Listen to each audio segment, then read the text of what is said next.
Okay, welcome to our second ever Spartalknewztalk segment. I want to welcome again Haakim Walker. Cheers, Haakim. Cheers, sir. Welcome. Yes. Glad to be back. I think we're on the right side, the right side too. Like when I looked over at you before, I was in the second screen, and this time I think I'm in the correct, the first screen for our orientation. Yeah. Okay. So everyone, this is a work in progress. We're doing a bunch of work on trying to get the production value up to make it look good, but all this is, we're going by numbers, just trying to get this right. There was an issue with your microphone last time too. Yeah. But I think we've smoothed that out this time. We'll see. But yes, we're working here in real time.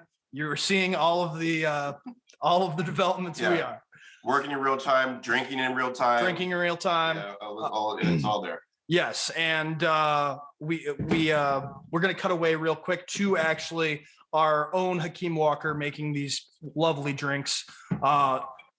And he'll describe what they are and how he's making them, so you all can make them at home and drink along with us. So we're going to do that now. So we're making a classic cocktail today. We're doing an old fashioned. Everyone knows this one. If you drink, you know the old fashioned. Whether you're an old man or a hipster white girl, you know the old fashioned. Here we go. This is where we're going to start. So we're going to start with a little bit of sugar. Tablespoon of sugar. We're gonna do 3 dashes, finger bitters, and we're gonna do 2 ounces of a nice bourbon.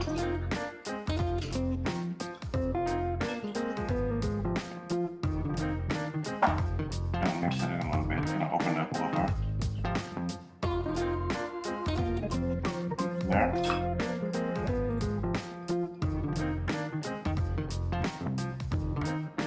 Garnish wise, a little orange peel and orange zest, give it some flavor. Basic cocktail, but that is an old fashioned for you. Right? Cheers. Well, they're fantastic. Good job. Yeah. Classic, as you know. Can't go wrong with this drink. You've had it many times. I'm pretty sure you've made it for me, and I've made it for you. Probably. We've drunk together many times. I don't remember if we did old fashions before, but high time if not, and happy to do it again if so. So we talked a little bit about our technical difficulties last time, but what was your impression as well of Carson for our first news segment show? I don't think we could have had a better first guest, or pretty close to spot on for us. Great information. Good guy too. Good guy. Yeah. Came across very well. Again, like we've talked about this. Listen, we set the bar very high for ourselves. Talking about the stock market. I don't know a whole lot about the stock market. Yeah, me neither. And we were going to do a whole panel, and we decided we were going to do these segments where we just invite guest by guest, one at a time. And he was so excited early on, and he's a friend. He had a person vouch for him who I knew was a good panelist before. I think our inaugural guest was definitely a success. And we'll see what else we have. We'd like to hear from you about anybody that we should have on. But we want this time to have, basically we're going to just brainstorm, talk topics, talk news, and watch some clips and stuff. And this is going to be maybe the first of the month sort of thing where we just do our own thing, not have any guests on, and take the time to figure out the week, I guess. Yeah, absolutely. So I think we're going to start in terms of this week on Biden's job performance. Now, Biden has, the one thing that I didn't look up before this was his job approval rating in the public, but I remember seeing that it was very high. very like. Where is it right now? We could look it up, but it's high. I think it's high 60s. And I think part of this is the rollout of the vaccines. I think people were chomping at the bit for that. It's definitely going to go down like the more things normalize, I guess, but like unless he stays on top of it. But he had some general flubs this week too. I think the first migrant facility for children opened under Biden in Texas for the first time, and his press secretary said that it was just necessary in the age of COVID. But there are a lot of people who are saying it is not necessary. There are other things that they could have done.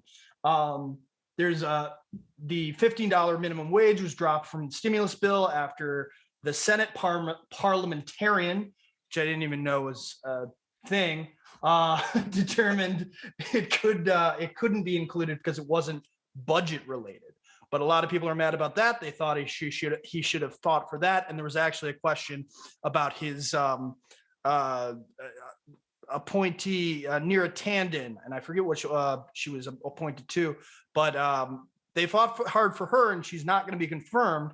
And a lot of people think that he could have put his emphasis on this minimum wage anyway. And we could talk about the minimum wage. I don't know. I feel like I have a nuanced view on it, but clearly that's a sign of weakness in his regard. Well, so if there's any, traditionally, if I personally have any, if we're talking about the issues I have with the Democratic Party, it's the fact that like they never seem strong enough. They're never ever willing to do what they need to do to win for the people. They're supposed to be for the people, but they're not willing to do what they need to do to win. So, and Republican Party is normally the ones that will do whatever it takes to win. We saw what they're willing to do. They're willing to filibuster, they're willing to do whatever to win. And in matters that seem to affect the most amount of people, being the minimum wage increase or being the immigration things, these are hotbed topics, obviously. Well, and they don't have 100% on in the Democratic, like the Democrats aren't 100% behind this. Like there's people who are against it, but there are people that want to support. They could have done it. They could have put their elbow into it. I just feel like they're not. Did you watch Entourage? Yeah, I used to. Or not Entourage. I'm sorry, Succession. It's such similar shows. Do you watch Succession? No, I'm watching like 20 or whatever. It's Entourage. Like, where are you going with Entourage? I want to. So what are you saying? You need like a mini chase? No, what I was gonna say is the Logan Roy character in Succession, when he talked to his kid about how he wouldn't want to pass it on to him. The thing he said was it was a big company that he owns. I haven't seen it actually, but yeah. Anyway, I'll just spoil this part for you. He asked his kid, Kendall Roy, asks him what it is about him that he couldn't hack it, or whatever. And he said, you're not a killer, not a stone cold killer. And that's how I feel about, the progressive caucus versus a lot of these moderate Democrats. I feel like the progressives are playing to win and the moderate Democrats are not, but I know we have different goals. So whatever. Right. But also there's no checks yet, like they're, and also they're fighting for, they did a campaign promise to do $2,000. And yes, we got 600 of that, but that was 2 months ago. A lot of people aren't working nonetheless. Right. You'd think that they could just fight for the $2,000, but they're staying firm on 1,400, minus the 600 just to do it. It seems like, just to like instill that they're keeping that promise or whatever. But like, it's a drop in the bucket for them. Is that a bipartisan thing where they're trying to not overspend? Because they're trying to make it seem like they're working with the GOP. Is that what that is? Yes, there are people. It's like a reverse virtue signal. There are people. There are people on both sides of the aisle that are trying not to overspend, and moderate Democrats and a lot of Republicans. But it's not backed up by any monetary any monetary theory that exists. Like we've already found out that deficit spending works much better in economies than we formerly thought. That, like, I would say that like 60% or something of the debt that we hold is to ourselves. Right. This is during a pandemic, this is the time to spend that money, Right. and it is our money.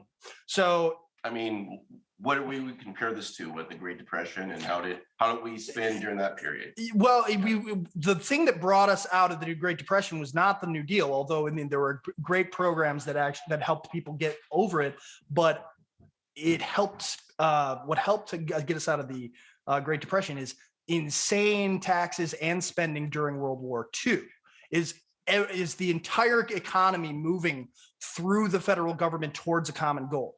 And well, it seems I would say that still the focus would be the same, though, right? It's exactly the same. And we don't. If we had a war right now, to like a legitimate war, instead of all of this, well, that actually is a good transition. So Yemen, there is a Yemenis genocide that has been going on for decades now, at least a decade, by Saudi Arabia. And Biden says we're not supporting Saudi military efforts in Yemen anymore. While Trump, beforehand, we did have a bill to do this, but Trump vetoed the bill. So it is better, but we are still fighting terrorists in Yemen until who knows. So that can mean a lot of things.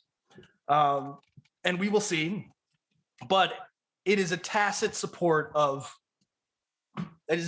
a tacit support of Saudi Arabia to work with them at all, especially after it's confirmed that journalist Jamal Khashoggi had been killed directly on orders from the Crown Prince. Right. So, and they're doing a genocide. It's like we just shouldn't support them at all while they're in a genocide.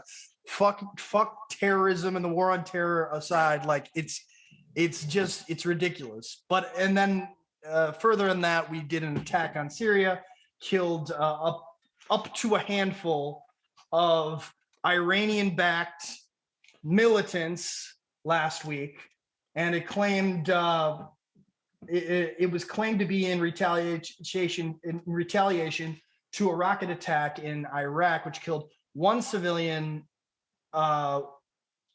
contractor, a U.S. civilian contractor, and wounded a service member and some coalition troops. But this stuff is so convoluted and interconnected that this thing in Iraq, we can see a retaliation of it happening in Syria, Iran, backed by Iran. And it just goes to show, like, the longer we stay there, the more convoluted it gets, I think. Right. And the more things will happen like this. And, I hate Trump, but I don't think he was substantively better on this issue. But I mean, it will always be a talking point that he didn't get us into any new wars, as long as as Democrats keep on getting us into more conflict and more attacks. And also Biden's authority to carry this attack out is murky at best. He didn't go to Congress, which is supposed to have the authority. But the vaccine rollout is consistent and way more than the testing rollout. The testing rollout was abysmal. But so I mean, I would say that I give him an A+ on that alone. Maybe an A, maybe not a A+, because why are teachers not on the first of the list? They should be. They should be. That's my only thing. But given all of that, I want to hear your job approval rating, and we'll keep it in school terms. We'll keep what does he get, an A to F? What or E? Is E below F? There's an E? Yeah. I never got an E, but I've heard stories of an E. I've heard tale of E's. Yeah.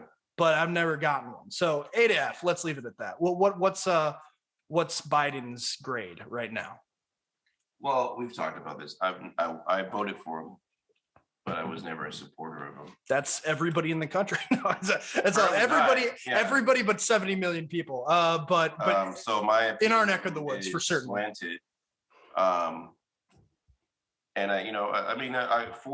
it's a case by case study, so I give him a B+ because I think he's dealing with extremely difficult conditions, and you have to have a realistic opinion about him at this point because we're in the middle of a pandemic, in the middle of potentially a global economic crisis if everything's not handled properly. So right, all those things have to factor into like how if you grade someone's ability to run the free world. So what's the grade? What's the grade? Like I said, I give him B+. But B+. Okay, sorry. Which is a good grade, but not great.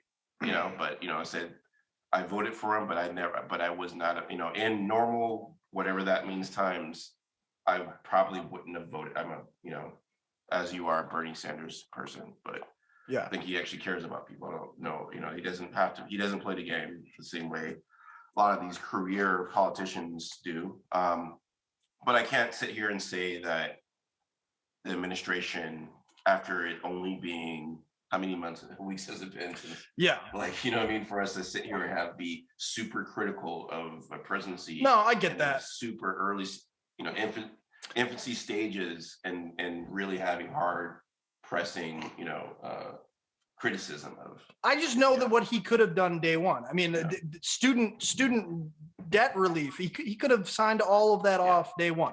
But I also know, think about, we're asking him to do things that haven't been done for how many years? Right. On day one. How long have we needed student debt? And he's not even a boomer too. He's silent generation. He's before. So it is hard. We're asking him to change minimum wage. I feel like I agree with everything you're saying. I think nonetheless, you're grading him on a curve because of everything's going on. Absolutely. Yeah. And I'm not going to grade on a curve. I'm also saying that I wouldn't have voted for him. Sure. Yeah. But I'm not going to grade him on a curve. And given that, I'm going to give him a C+. Okay. Room for improvement, but I think when I hand back his test, I think he ought to be worried. So I'm giving him a C+. So B+ and C+. Biden, we know you watch this. So he absolutely watches this. Do better. I mean, we're rooting for you to get that A. In conservative world circles, CPAC had its keynote speaker, Donald Trump, essentially saying that he may run. Here, this is the first clip. The 45th president of the United States, Donald J. Trump. Do you miss me? Yeah, I tried to choose the shortest clips possible. I'm going to continue to fight right by your side. We will do what we've done right from the beginning, which is to win. We're not starting new parties. They kept saying, he's going to start a brand new party. We have the Republican Party. It's going to unite and be stronger than ever before. I am not starting a new party. Many people have asked, what is Trumpism? A new term being used more and more. I'm hearing that term more and more. Do COVID. I didn't come up with it. It means low taxes and eliminating job-killing regulations, Trumpism. It means strong borders. It means no riots in the streets. It means law enforcement. At the end of this, he says he might run, basically, but we don't have to watch for the Second Amendment and the right to actually, let's cut ahead just to that. Immediately, Republicans should be the party of honest elections that can give everyone confidence in the future of our country. Without honest elections, who has confidence? Who has confidence? With your help, we will take back the House. We will win the Senate, and then a Republican president will make a triumphant return to the White House, and I wonder who that will be. So that's all he said about it. I wonder who that will be. So far as I know, I think he's gonna do it. I think that's Trump for I want to do it. And I will say, now that he's out of office now that he's not as much of a danger or whatever to the existential danger or whatever. I think he's still a danger. Well, he's still a danger for sure. But like, I mean, I'm just saying, like, he doesn't have nuclear codes or whatever. Yeah. I can actually express, you know, just out of a comedic sense, I do love that man as a listen. I've never as a character. I've never not said that Trump is hilarious. But the consequences of his comedy are so dire. That's the problem, you know. It's like, well, and honestly, it's like he's so like, I know 70 million people voted for him, but like he's the ultimate expression of everything the Republican Party has been building towards forever. Since the invention of Fox News. That's everything they've been. So, I mean, he's a caricature of it, and ultimately he could be the enemy that we want. But on a side note, how awesome is that, like how Rupert Murdoch and Fox News built up this thing to have it turn against them in the end. I mean, but to some extent, they're still around, though. It's not like it's you know, funny to me. All of his base is saying that like they don't watch Fox News anymore. They don't care about Fox News. And I mean, like, they built it up. But I mean, I think they're going to come around. I think that right now they just like the big lie was talked about throughout the convention, and it's this idea that, like, you know, he won the election and stuff, and it's just so patently absurd. It's the most absurd thing that he said, because like, and that's saying something, because it actually was one of the most secure and remarkable elections in all of U.S. history. More turnout than ever, more voter education than ever, more fidelity than ever, because and the reason we know that is because they had some 80 lawsuits across the country, and, you know, from the Trump campaign, and they found nothing. They found no evidence whatsoever of voter fraud. So we know that. So I am thankful for him that we know that.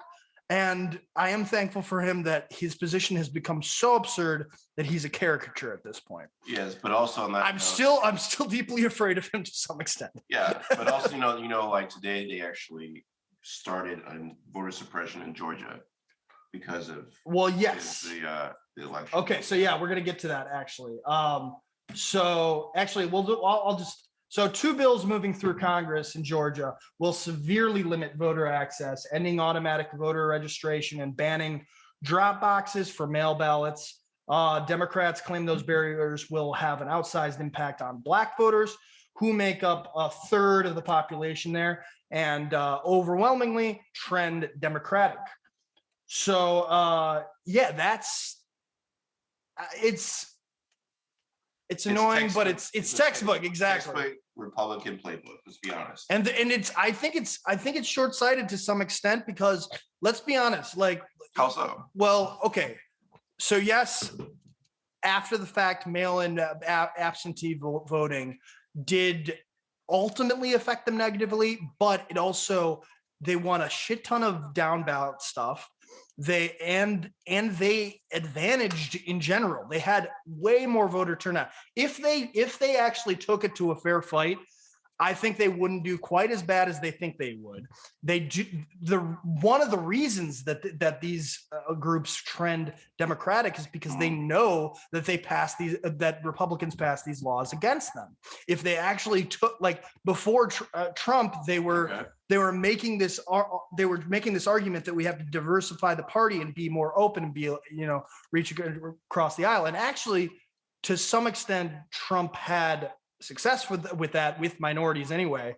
But, you know, now he's sunk really deep into this QAnon.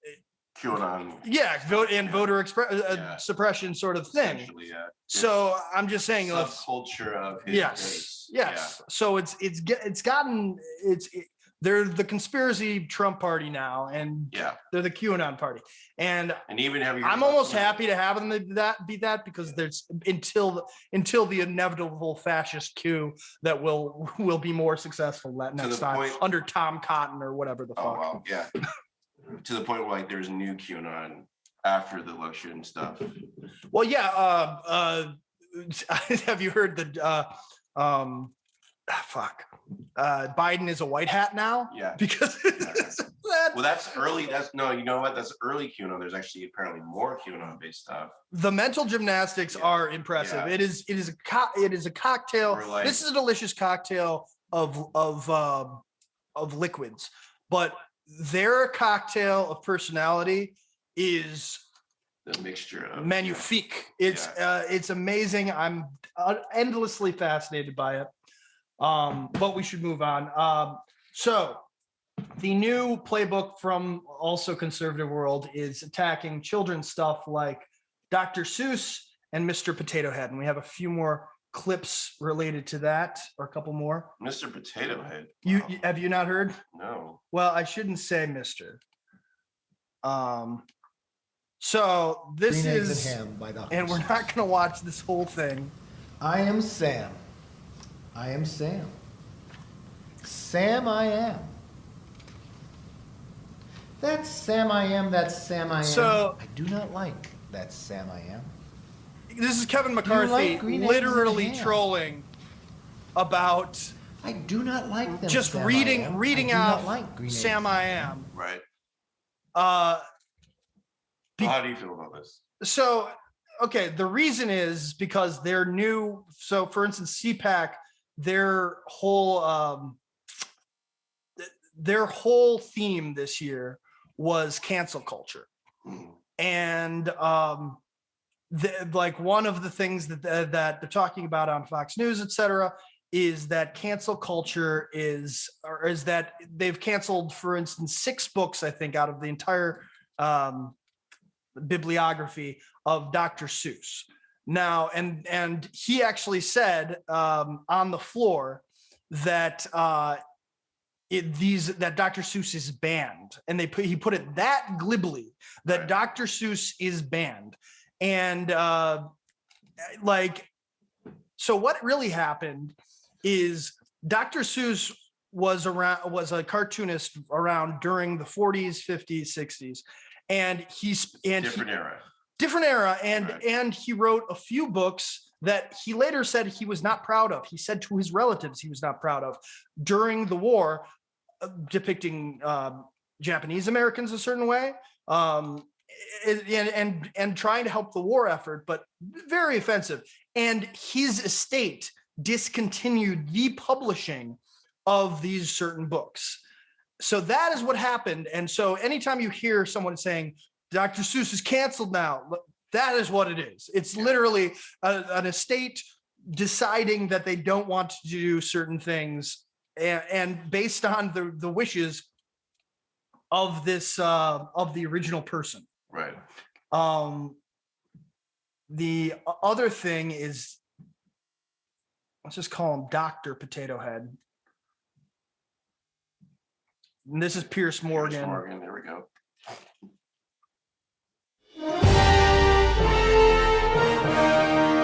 On Good Morning Britain. How long? 70 years. This lovely chap, Mr. Potato Head, was incredibly popular. One of the most successful brands in the world. Yep. Of course, the wokies had to strike. Oh. And somebody somewhere pointed out that he's a mister. And we can't have a mister, can we? We can't have a mister. They have to go. Mr. is toxic masculinity. And it was bad for somebody's mental health somewhere to have Mr. Potato Head. You are making this story up. We still have Mr. Potato Head. Hasbro, as you can see from the fact we have a Mr. Potato Head. The brand name has changed from Mr. Potato Head to Potato Head, and Hasbro is making sure all feel welcome in the Potato Head world by officially dropping the Mr. from the Mr. Potato Head brand name and logo to promote gender equality and inclusion, Hasbro said of their name change. I think this is one of these now. The world's gone nuts. Yeah. Why would you do that, Hasbro? Who was out there going, right, you know what this is? A symbol. So they're just getting so silly these days, because this is like literally on every conservative thing, on every conservative news station or whatever. And they're just attacking all these kids things. Right. And is this, so let me ask you something. Yeah, go on. Is this a nostalgia based thing where like they're trying to uphold the idea of something through nostalgia? It's clearly you know, it's clearly like it's like idealism through nostalgia. So they're like, but I'm saying their politics are idealism through nostalgia. And they're not what if they like capitalism so much, and they should. I mean, like they're like their entire philosophy. All of this is Dr. Seuss and Potato Head, whatever it is. First off, Potato Head is. Let's imagine you're a little trans kid, and we were going to talk about Rand Paul's, you know, you're not transitioning right now, but you're like, you have a little kid who likes to dress up like a girl, whatever. You're a little trans kid, and, you know, the Potato Head, what is it? What it was, Mattel? What did he say it was? Mattel. He said what it was. It wasn't Mattel, but it was something like that. Oh. But, you know, they want to be that little trans kid's favorite toy. They want to be all the little like he's saying that it's the wokies had to fix it, like it's like something from above. But there are a lot of wokey little kids, little millennials and Gen Alpha, or not millennials. We're millennials. Little what are they called? Zoomers and Gen Alphas that, you know, do want to do away with gender or whatever, which you can talk about that one way or another, but they want to be Mr. Potato, like they want to be Potato Head to all those kids. They're trying to sell more and open up a new sort of market for themselves. Same thing that Nike did, same thing that Dr. Seuss is doing. They're considering these factors is capitalism in effect, right? In so exercise. You're saying that's what I'm saying. That like this company making decisions, seeing a new marketplace, saying like we want to be a part of that marketplace is capitalizing itself, and these conservatives are essentially being like mad that they're not valued as they were maybe 20 or 30 years ago. They're like, oh, like you're like but they're part of the system too. People are gonna, but they've already been part of the system. I know, but I'm saying like some people are gonna see, you know, Pierce Morgan rail against it, and they're gonna be like, I want a Mr. Potato Head, because it's like it's all corporate backed. It's all capitalism in effect. There's always a push up. Who's that country singer that got in trouble for having a racist kind of worded? Oh yeah, he hosted Saturday Night Live at one point. I don't know his name. I forget his name because I don't really listen to country, but you know, he used the N-word. Yeah. Several times, but it's like it was. That's so against country music, you know. I just feel like country, you're not, you know, it's not, you know, there's no tradition of the N-word in country. It's the South and the West. They just don't use that word. But also, I gotta remind people that Black people also invented country too. But they invented country? Yeah, I didn't know that. So you know, and bluegrass, but that's another bluegrass. I knew, but I didn't know. Just so people know.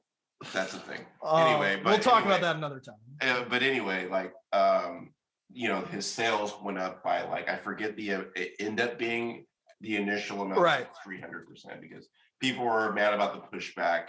My point being that they were like, oh, the conservative people that supported him were like, oh, they're pushing it back against the canceling of this person.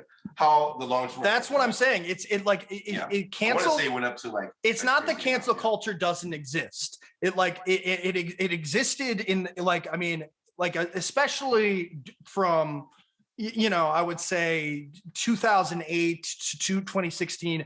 It was like people. There were certain like college campuses and liberal people that were going way too far with it. But it like for every person that, you know, railed for it, there were 5 people who railed against it. And at this point, cancel culture exists mainly as a marketing campaign. Right. It is factored in. I mean, like, who are all the people that were canceled? I mean, recently, Doja Cat was canceled. How's Doja Cat doing? She's fine. Doing fine. She's freaking fine. She's got one of the best careers in her field. Yeah.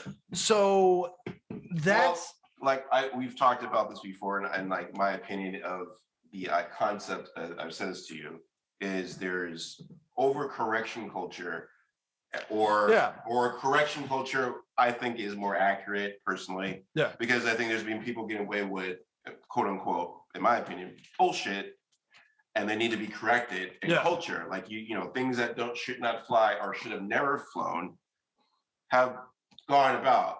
But then at some point, like here's the thing about power. Power is an intoxicant. If you get power, it's drunk. You get drunk off of it. Yeah. It doesn't matter who you are. And then there's a point where I think there's an overcorrection culture. Yeah. And it's a pendulum swing. Yeah. Everything is. And it'll swing back the other way. But as far as like how things work in culture, I think maybe we're in the cusp of a drunken power situation with some people that see their opportunity to get heard. Everyone should be heard, or at least, but there's a time and place for everything. I think that's how that works. But well, this is a good transition into our. So SPAR stands for Sex, Politics, and Religion, and we have been so far in this season been talking mainly about politics, and that's just because it's a very political age. But we do want to get more into talk about sex, talk about trans issues, gay issues, whatever. So we do want, this is still political, but it's starting to segue a little bit. So I'm going to share this again. And oh yeah, no, I have to show you this. We're going to do a reaction video real quick before we do this. Wait, what is this? This is Migos walking in my pocket because we talked about Dr. Seuss. Yeah, let me see that. Yes. All right, you're coming back, or? I'm here. Okay. So it's a quick Haakim the Dream. Oh, you're plugging in. You will never believe how much we set up for all of this stuff. And we plugged in a lot of things to a lot of things, but Hakeem's doing one more right now. So bear with us real quick.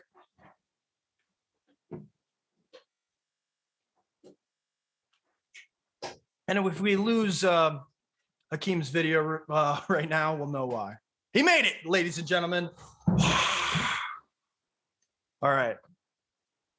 So I'm hoping I didn't even listen to this because I wanted your fresh reaction. Okay. But this is walking my pop. I just saw this as a meme on Instagram, I think.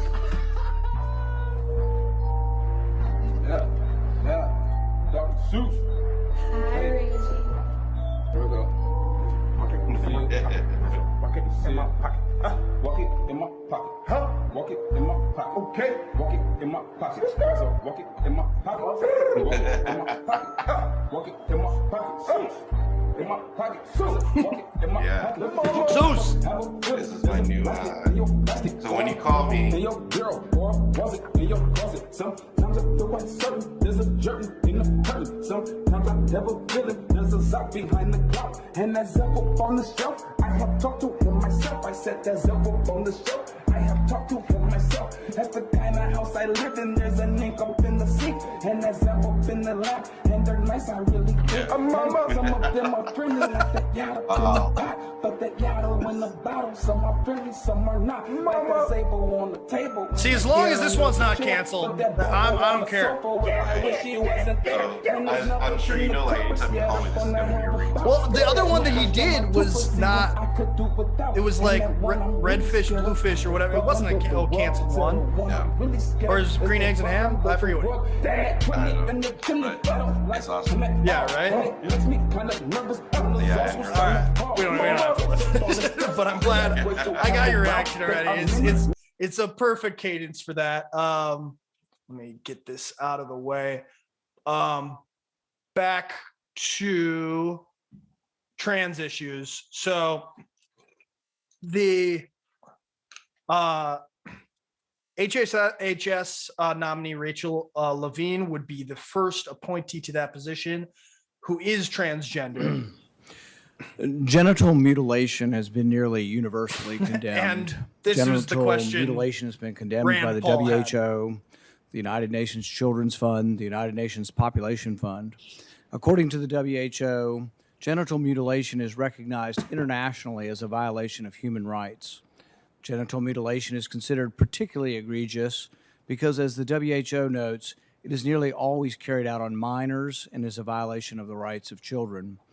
Most genital mutilation is not typically performed by force, but as WHO notes, that by social convention, social norm, the social pressure to conform, to do what others do and have been doing, as well as the need to be accepted socially and the fear of being rejected by the community.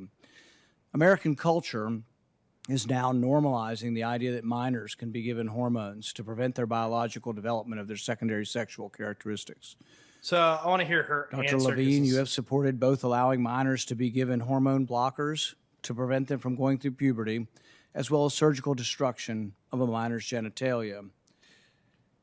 Like surgical mutilation, hormonal interruption of puberty can permanently alter and prevent secondary sexual characteristics. Well, Senator, thank you for your interest in this question. Transgender medicine is a very... So her answer is basically that,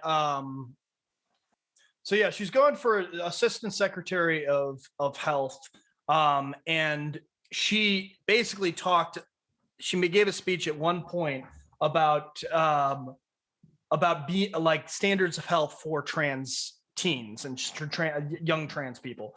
And I got to look deeper into this exactly because maybe she talked about hormone blockers or some sort of surgery early on. I generally speaking, this is not happening, to anyone. It's an extremely rare case. But we talked about this in the first season. I remember seeing a Paul Azan segment when all these trans issues were coming to light, where some parents basically relented to a kid who was like gonna mutilate themselves if not.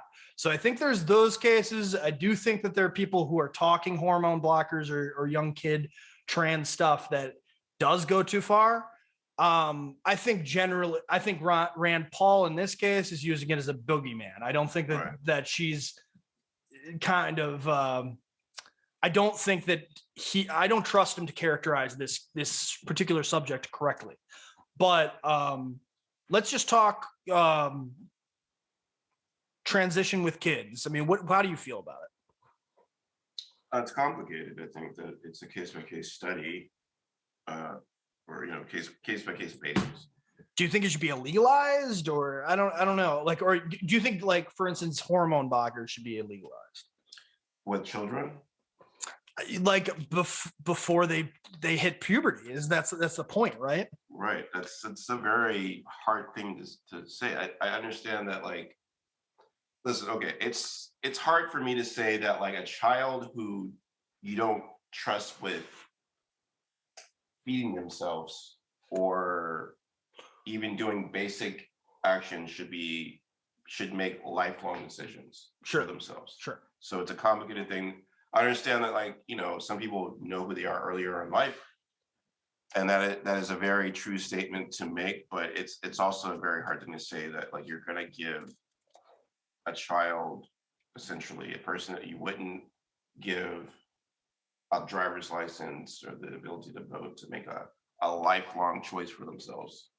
in that situation, And I think that's fair right now. I don't know that I would like to do a full episode about this, actually, and have the first season we had a non-binary individual on, Stevie Bacca, and them, and we had a formerly trans person on a panel, and then it was myself and Ariel Mock, who was a lesbian. We just talked dating, basically. Right. And I'd like to have Stevie back on, because I remember them coming out strongly, essentially against that, but I don't know if they were making the case that it should be codified, because again, this is a very, like, legally codified, because again, this is a very rare case.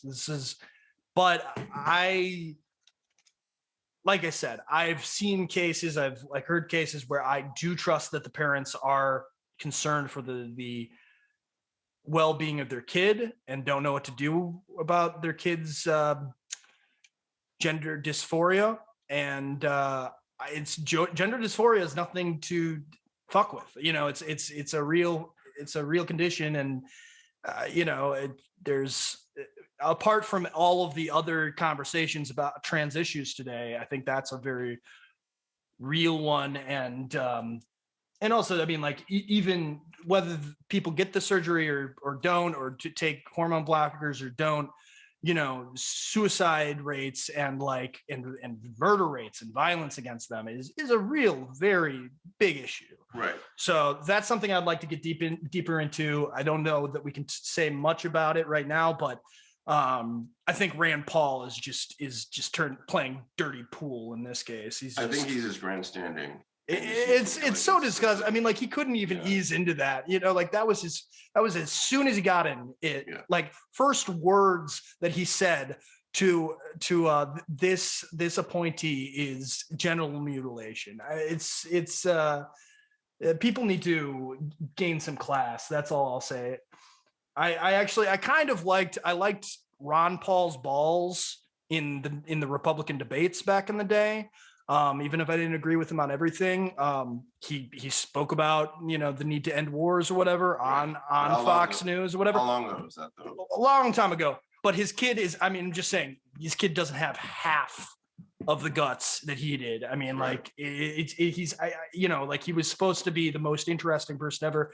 He's been more militaristic than his dad, and I mean, generally, like, I just think he's I think it's a trash human these days. I mean, like, I think it's him survival. And Ted Cruz. It's like they can all like freaking go through the woods. They're on survival mode. Yeah, I think that's essentially what's happening. Yeah, basically, they want to be players in whatever new Republican Party this is, and it's Trump's party now. So they have to virtue signal to Trump and his base.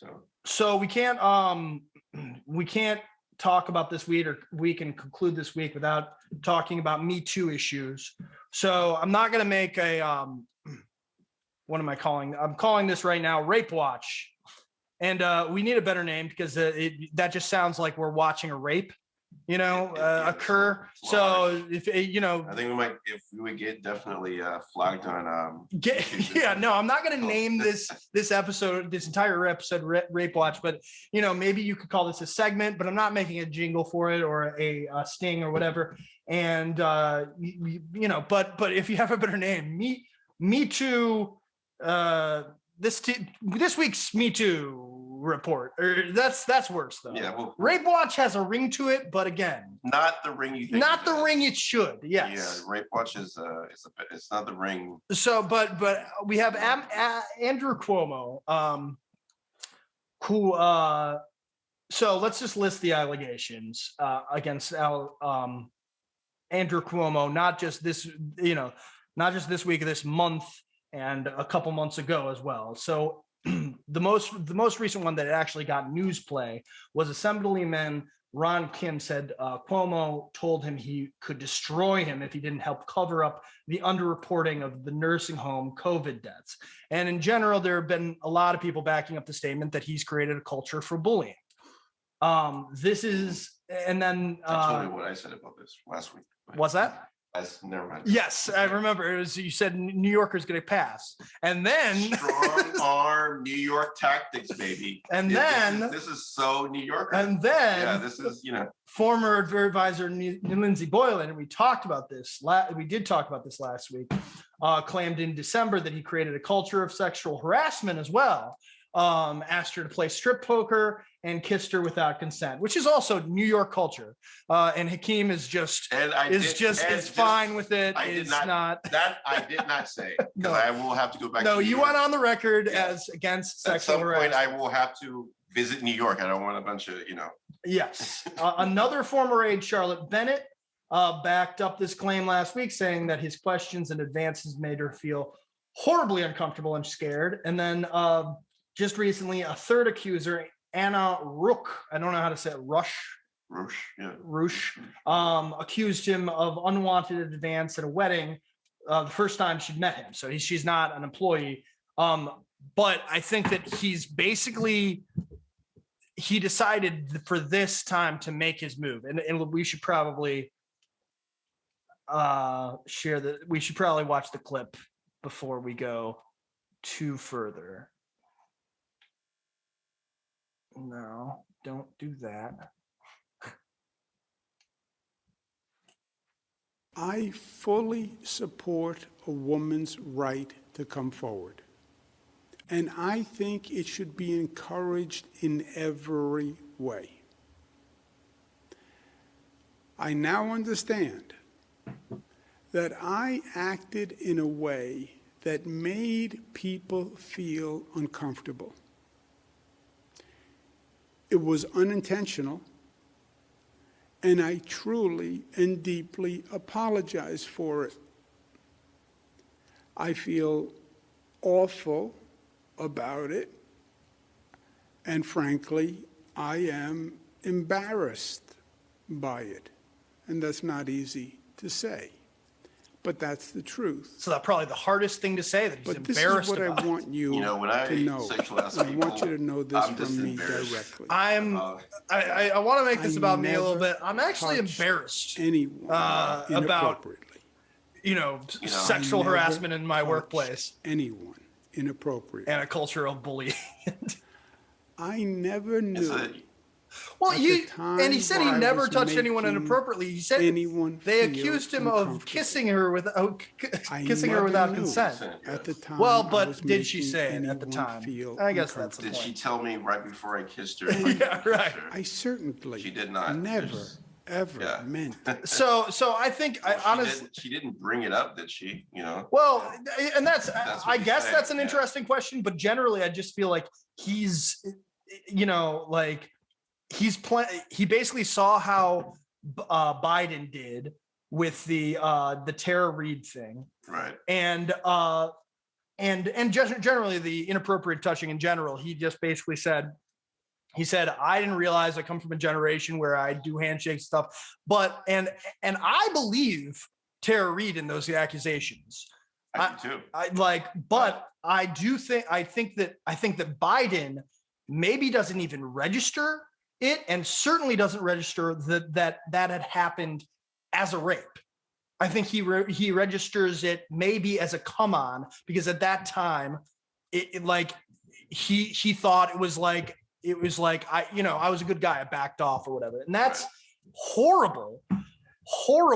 But he didn't. I don't think he created Biden created an entire culture of sexual harassment like these people are alleging. And bullying in general. The worst thing about Cuomo is that, if you look like a Cuomo, let's just say, you can't have a culture around yourself also that supports that. Well, you can't be. He's a gorilla-looking motherfucker. You can't be a cliche and expect to get away with stuff. Well, it's so obvious, and even as he says, looks like the type. He looks and sounds like the type of person that would do something like this. And even as he says it, he's just like, and honestly, it's if this was anything other than he waited until the least, the last Anna Ruch, her accusation is that he made an unwanted advance at her at a wedding or whatever, the first time she met him. That could easily be unintentional. I get that.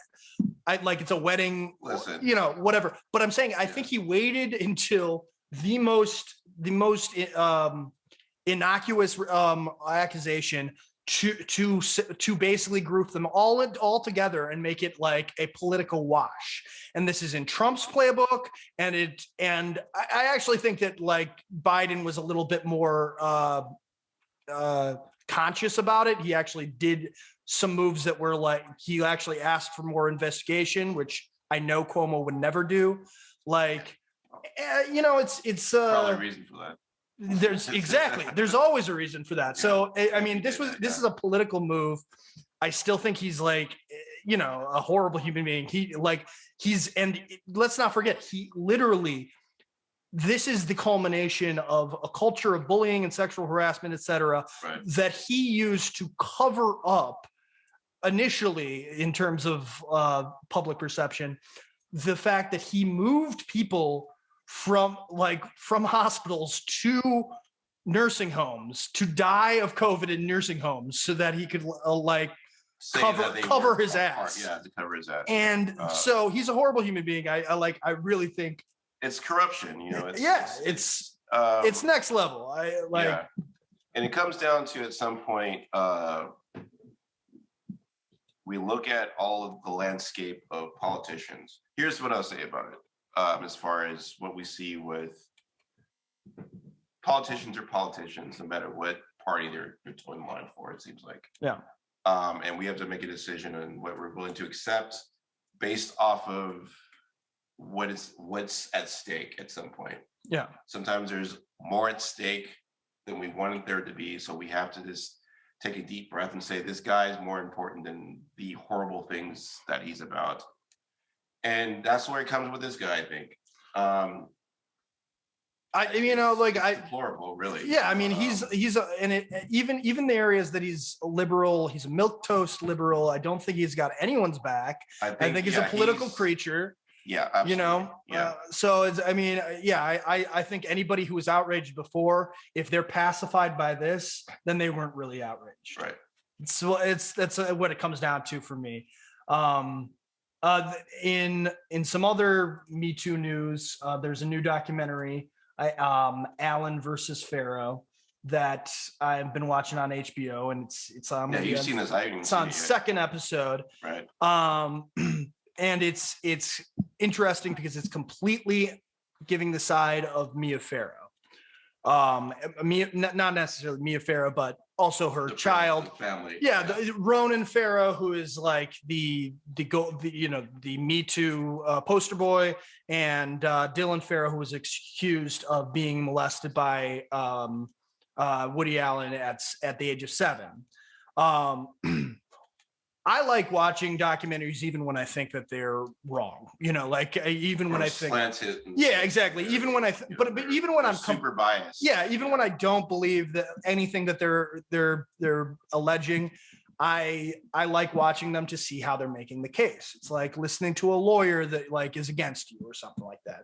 And it is a good documentary for that reason. And I do think that these stories should be told and put on the record. That being said, I think that the more you dig into this, the more you conclude that Woody Allen is innocent. Now, it is a horrible family from front to back, pretty much. I think he probably did start his affair with Sun Yi. Now, everybody who doesn't know her calls her Sun Yi. Farrow and Allen both call her Sunni.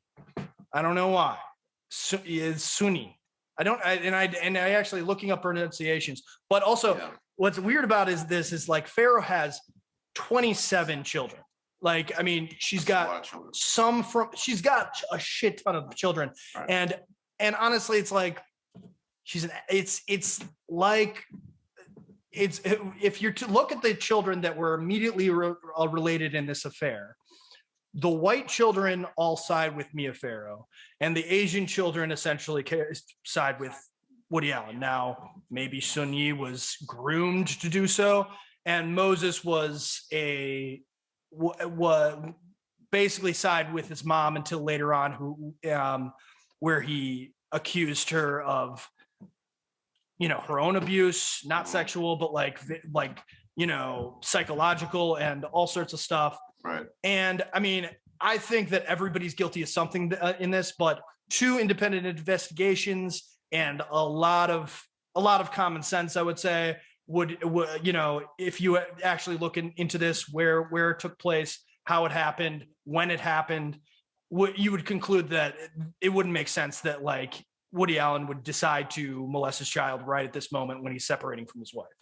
So that's where I stand on it. I don't know if you've looked into the case much or what your take is. Feel free to disagree. I am, once I did my stint at film school, at some point, it's hard to have an objective point of view about people who you've idolized sometimes, but, I've also thought that where there's smoke is fire with Woody Allen, I'm gonna be honest, for a really long time.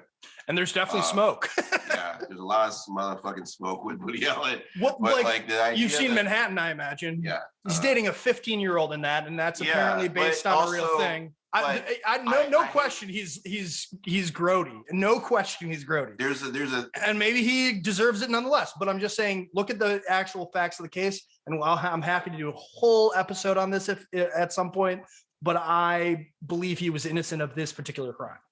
I think that I don't listen. I can't say that he's innocent of this crime because I don't have enough data information to say. I can tell you that it's very suspicious to be the father of a person and then turn around and be the lover of a person. You know what I mean? Like that's not that's not a natural transition for most people. Again, she had 27 kids. I mean, like I'm exaggerating. She had like 17 kids, but as far there was no sense in which Sun-Yi was actually the child of Woody Allen. She was adopted before they ever started the relationship. And according to Allen, they never started the affair until the marriage was on the rocks or whatever. Right. Whether that's whether that's true. No, dude, I'd have no, if you want to say that's not true, I'm with you 100%. Right. I believe that totally. But I'm just saying. Case, and like if you say, and Mia Farrow was her age when she hooked up with Frank Sinatra, who is probably Ronan Farrow's father. I mean, if you look at the two of them, allegedly, but all of the family has accusations against all of the rest of the family. It's a fucked up family. If you were to look at bone structure and face, I think it's obvious. It's freaking obvious, and I mean, like, not that cockletree, justifies it, but it's just justifies any of it, but. And I do think he's guilty of other things, and I'm not like I like some of his movies or whatever. I don't idolize Woody Allen, but I definitely, when you're looking down the line, and I mean, absolutely, his films, he set himself up for this to some extent. Right. It was a fucked up family. Farrow and Allen lived apart their entire relationship. Like never. It's a very weird dynamic. Woody Allen is a very peculiar person. Yes. Brilliant, obviously, but in the peculiar and the traditional sense. Yeah. In relationships and everything else. But is it wrong for me to also put him into a Roman Polanski type pigeonhole? If you told me that those people they're like this. I Roman Polanski's, I think, by any metric worse, unless you believe the Dylan Farrow accusation. I believe that for some reason I place them in very similar places in my memory. I feel like those are the very brilliant, kind of unique, interesting people that. And Mia Farrow was in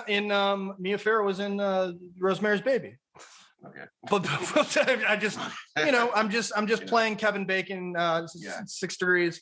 But it was the 70s. 7 Degrees. But they're only on their second episode, and we'll see what. But they are starting to actually show the videos that are where Mia Farrow is taking of Dylan. That it's alleged that she is coaching her. Like actively coaching her as she's taking video of her. So I'm gonna keep on watching it because I'm interested in it. I was super interested in the Michael Jackson documentary on HBO, but let's not be let's not get it confused.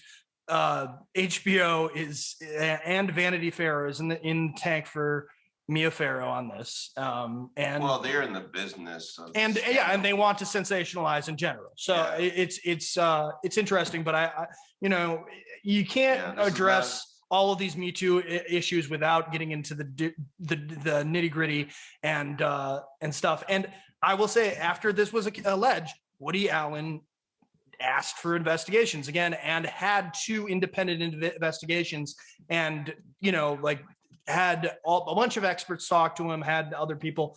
I'm not saying that I know he's innocent, but that's my bet right now. But entirely possible. I think if I had to guess, and this is just my opinion, he might be innocent of this, but it's also of this particular thing, right? He's innocent of this particular thing, is he innocent of something else? No, believe me, I think he's a scumbag besides that. Yeah, sure. But maybe, this maybe gets not. into, I have no idea. But this is a larger topic, and this gets into future topics in general. Like the way we're running things these days with the podcast is we're going to have these regular weekly news segments.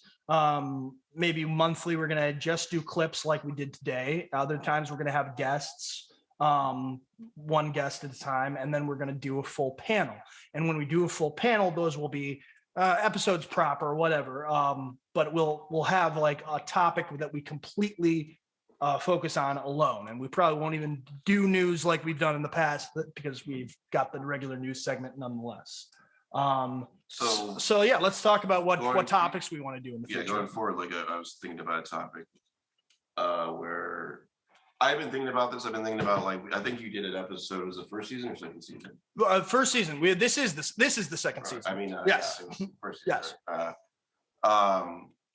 We're thinking about, I've been seeing a lot of debates recently for some reason about sex work and the legitimacy of the sex industry as work. Debating it if, the idea of it being, it's obviously, there's a camp for talking about, like, if, the respect for people who are in the sex industry versus the moral compass of it. We talked about having religious figures come in to have their opinion about it. Yeah, I would love to follow up on that, and especially have potentially a sex worker talk to a religious figure about their differences on what this means or whatever. Right. We did have our 9th episode, our last topic episode of the first season was about sex work, and we had 3 sex workers on those. I could ask them back, but they were using pseudonyms on this, so they'd have to probably not show their video or whatever. But I'm also talking to priests and I have contacts with the moms from the first season. I don't imagine imams would want to talk about this because they're not as entrenched in the culture of it or whatever. But like a Catholic priest, I could imagine. I don't know. I think it's a good topic because I think there's a lot of conversation to be had about it right now as far as overall conversation. I think it's such a big topic. We can keep going with it too. I think that we'll find new angles to approach it from. Absolutely. So yeah, I'm fascinated by it. I have my own opinions about it. I'm sure you do too. I'm sure we'll bring out people that will have their opinions about it. And then at some point we decide to have another panel discussion to kind of support both sides of it. I think that's a good place to go. All right. That's I'm all about that. If you guys have any possible panelists that we could talk to for a regular news segment, or on the topic of is sex work real work, or our current topic of what is capitalism, please get at us at Detroit Spar on Twitter, or Spartalk. Wherever you get your podcasts. I think you can message us on any of those. In the meantime, I'm Jack Dalton, Team Walker's here, and we will see you next week.